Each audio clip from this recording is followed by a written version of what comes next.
নতুন একটা মিষ্টি সকালে সকলকে স্বাগত। এখন সিন্ধুজাকে ওঠানোর পালা, যেহেতু ওর স্কুল।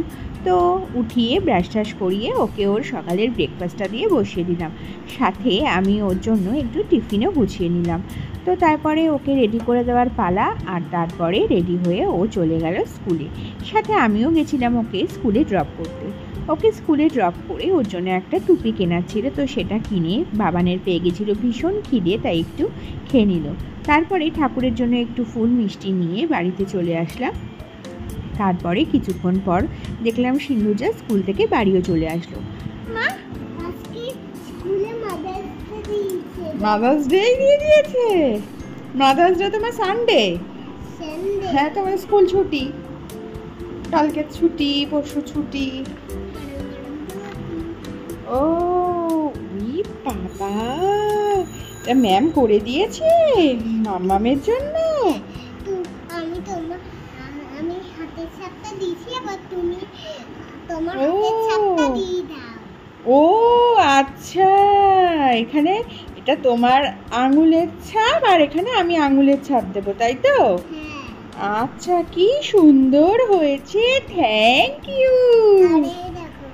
এটা লাভ ইউ টু মা। ও আর কোন গানটা করিয়েছে স্কুলে? রিমা। ও রিমা। হ্যাঁ, রিমা। রিমা।